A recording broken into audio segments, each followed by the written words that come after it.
ورحمۃ اللہ وبرکاتہ بسم اللہ الرحمن الرحیم الحمد للہ والصلاة والسلام علی رسول اللہ وعلی آلہ واصحابہ اجمعین۔ محترم سامعین کرام، میرا موضوع ہے نماز کا بیان، پارٹ نمبر 5، اسراء اور معراج کا واقعہ کئی حدیثوں سے ثابت ہے، اور حدیثیں اتنی ہیں کہ تواتر کے درجے کو پہنچی ہوئی ہے، اور ان حدیثوں کو بیان کرنے والے 20 سے زیادہ صحابہ کرام ہیں رضی اللہ عنہم اجمعین۔ تو اسراء اور معراج کے واقعہ پر اگر ہم غور کرتے ہیں تو بہت سی چیزوں کا پتہ چلتا ہے کہ اس کے اندر کیا حکمت ہے۔ تو علماء کرام نے کیا بیان کیا، دیکھیے کچھ ان میں سے کچھ حکمتوں کو ہم سنتے ہیں کہ شروع میں جب رسول اللہ صلی اللہ علیہ وسلم کو اسراء اور معراج کے وقت رسول اللہ صلی اللہ علیہ وسلم کے پاس جبرائیل علیہ السلام آئے اور نبی صلی اللہ علیہ وسلم کے دل کو زمزم کے پانی سے دھویا۔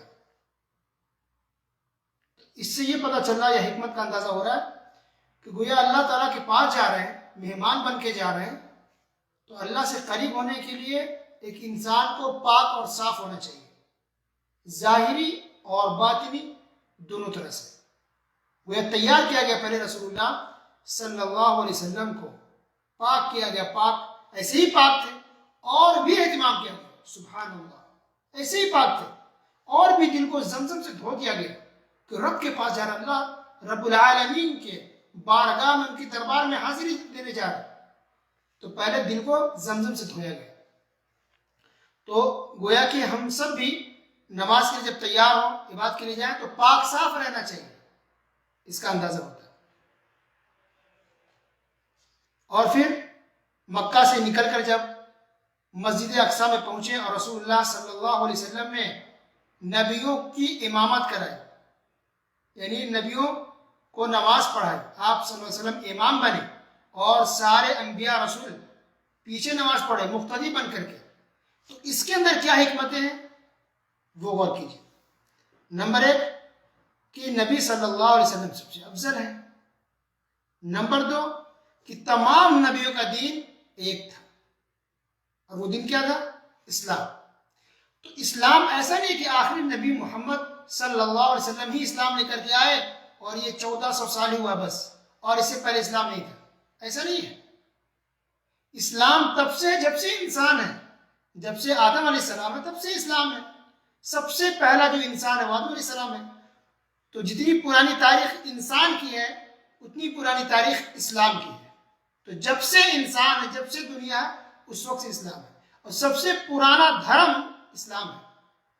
یہ ہندو دھرم، یہ کرسچن، یہ اس بعد میں آئے، سب سے پرانا پہلا دھرم اسلام ہے، یاد رکھیے۔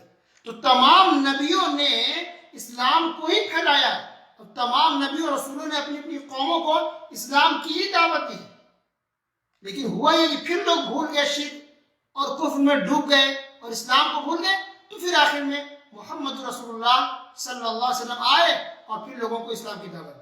وہی اسلام جو اسلام پہلے تھا، یہ 1400 سال جو کہا جاتا ہے وہ آخر نبی کے حساب سے کہا جاتا ہے کہ آخر نبی صلی اللہ علیہ وسلم آئے تو ان کو 1400 سال ہوا، ورنہ اسلام بہت پہلے سے ہے، کہ بلکہ جب سے انسان ہے تب سے اسلام ہے۔ نمبر 3 کہ تمام نبی صرف ایک اللہ کی ہی عبادت کرتے تھے، اور تمام نبیوں نے اپنی اپنی قوم کو صرف ایک اللہ کے سامنے جھکنے اور سجدہ کرنے کی تعلیم دی۔ تو دیکھیے مسجد اقصی میں سارے نبی سجدہ میں جھکے، کس کے سامنے؟ صرف ایک اللہ کے سامنے، نہ بزرگوں کے نہ اولیاءوں کے۔ سجدہ صرف اللہ کے لیے ہوتا ہے، غیر اللہ کے لیے، بزرگوں کے لیے، اولیاءوں کے لیے سجدہ نہیں ہوتا۔ یہ شرک ہے، بلکہ شرک اکبر ہے، انسان اسلام سے خارج ہو جائے گا، کافر ہو جائے گا۔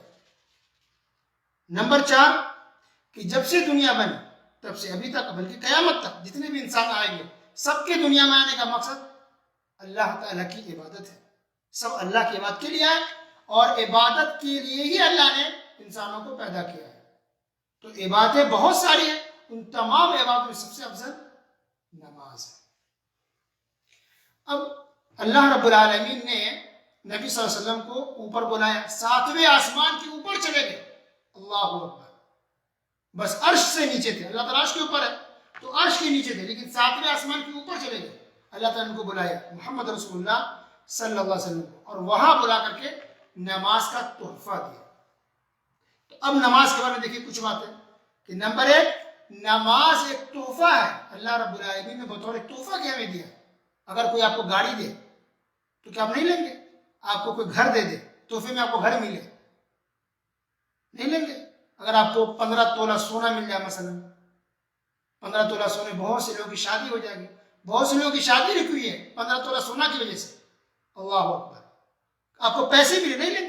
کس کو تحفہ نہیں چاہیے؟ تحفہ تو ہر ایک قبول کرنا چاہیے بھی.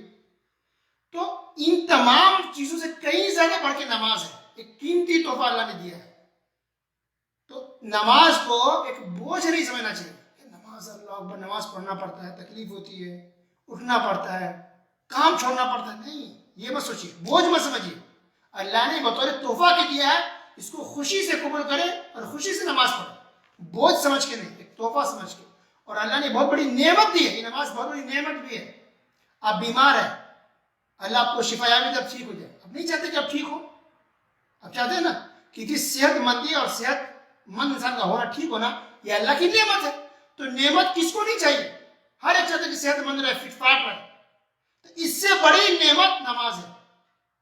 تو نماز ایک نعمت ہے, اس کو زحمت یا دشوار اور مشکل نہ سمجھے. اور نمبر 2 کہ نبی صلی اللہ علیہ وسلم نے, نماز کے بارے میں بات ہو رہی ہے, حکمتیں دیکھیے. نبی صلی اللہ علیہ وسلم نے آسمان پر فرشتوں کو دیکھا عبادت کرتے ہوئے. تو کچھ فرشتے قیام میں تھے, یعنی کھڑے ہوئے تھے, کھڑے ہو کر کے عبادت کر رہے تھے. بس کھڑے ہیں تو کھڑے ہی ہیں, اسی حالت میں بات کر رہے ہیں.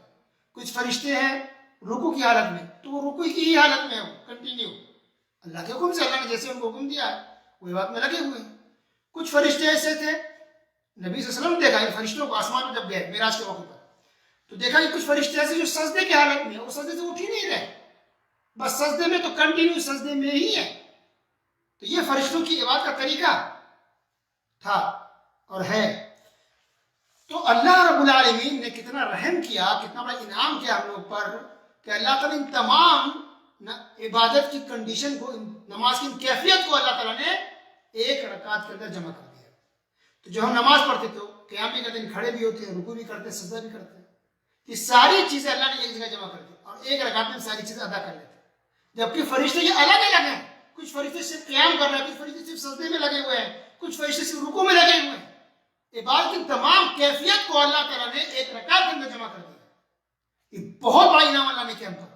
اتنی قیمتی عبادت, اتنی قیمتی نماز, اتنی قیمتی طریقہ اور اہم بات جو اللہ نے ہمیں عطا کی کر دی ہے, اور ہم آسانی سے نماز پڑھ لیتے ہیں اور اتنے سارے اجر و ثواب کو ہم حاصل کر لیتے ہیں. اللہ اکبر, سبحان اللہ.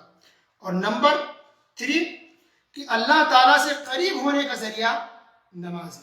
کیسے پتہ چلا؟ وہ اس لیے یا اس طرح سے کہ اللہ تعالیٰ نے پہلے نبی صلی اللہ علیہ وسلم کو آسمان پر بلایا, بالکل اپنے سے قریب کیا اور نماز کا تحفہ دیا. تو اس سے حکمت نکل کے یہ آتی ہے کہ اس کا مطلب ہے کہ کوئی انسان اگر اللہ سے قریب ہونا چاہتا ہے تو نماز پڑھے. یہ نماز آپ کو اللہ سے قریب کر دے گی. آپ اللہ سے قریب ہونا چاہتے ہیں تو درگاہ پہ مت جائیے, شرک مت کیجیے, تعویذ مت پہنے, نماز پڑھیے, اچھے سے نماز پڑھیں, آپ اللہ سے قریب ہو جائیں گے. کسی کا وسیلہ لینے کی ضرورت نہیں ہے, شرک کرنے کی ضرورت نہیں. اللہ اس کے رسول نے کہیں بھی یہ بات نہیں کہی ہے کہ تم اولیاء اور بزرگوں, اللہ کے نیک بندوں کی چوکھٹوں پر جاؤ, ان کے درگاہوں مزاروں پر جاؤ, تم اللہ سے قریب ہوں گے یا ہو جاؤ گے. اللہ نے یہ بات کہیں بھی نہیں کہی. تو اللہ سے قریب ہونا ہے, نماز اچھے سے پڑھیں, اللہ سے قریب ہو جائیں گے. سبحان اللہ. اور نمبر 4 کہ ثواب کمانے کا یہ ذریعہ ہے. تو جتنا نماز پڑھیں گے اسی طرح ثواب ملے گا. تو ثواب کمانے کا اللہ نے آپ کو ذریعہ دیا ہے. تو نماز کو مشکل آپ نہ سمجھیں, آپ ثواب کمانے کا اس کو ذریعہ سمجھیے. اور نمبر 5 کہ یہ اللہ تعالیٰ کو راضی کرنے کا بھی ذریعہ ہے. آپ چاہتے ہیں کہ اللہ آپ سے راضی ہو جائے تو نماز پڑھیں. جس قدر نماز کا اہتمام کریں گے اسی قدر اللہ آپ سے راضی بھی ہوگا, خوش بھی ہوگا. اب یہ بات اگر ہمارے ذہن میں رہیں گی تو ہمارے لیے نماز پڑھنا مشکل نہیں ہوگا, پریشانی نہیں ہوگی. پھر ہم یہ نہیں کہیں گے کہ ہم نماز اس لیے نہیں پڑھتے کیونکہ ہم بیزی ہیں, ہمیں کام ہے, ہمیں ٹائم ہی نہیں ملتا, ہم تو ڈیوٹی پر رہتے ہیں. استغفر, کبھی نہیں, کیونکہ یہ نعمت ہے اللہ نے دیا ہے. یہ انعام ہے، یہ تحفہ ہے، ثواب کمانے کا ذریعہ ہے، اللہ سے قریب ہونے کا ذریعہ ہے۔ اگر گھر ملے آپ کو، گاڑی ملے، دولت ملے، پیسہ ملے، اب چھوڑ دیں گے کہ میں ڈیوٹی پر ہوں، اب ڈیوٹی چھوڑ کے فوراً آئیں گے لینے کے لیے کہ چلو ایک گاڑی گفٹ میں مل رہی ہے، تو اس سے بہت بڑی بات یہ نماز ہے، اس سے بہت بڑی نعمت نماز ہے۔ اس میں تو کوئی موازنہ ہی نہیں ہے، بس آپ کو سمجھانے کے لیے مثال دی جاتی ہے۔ تو ان باتوں کا خیال اگر رکھیں اور ذہن میں ان باتوں کو اگر رکھیں گے تو نماز پڑھنے میں مزہ آئے گا، اچھا لگے گا۔ اللہ نے نماز کے اندر لذت رکھی ہے، مٹھاس رکھی ہے، دل کا سکون ہے، اور بہت سی باتیں انشاءاللہ نماز سے متعلق آئے گی۔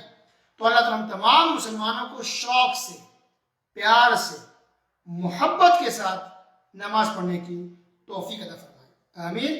وصلی اللہ علی نبینا محمد وعلی آلہ وصحبہ اجمعین، والسلام علیکم ورحمۃ اللہ وبرکاتہ۔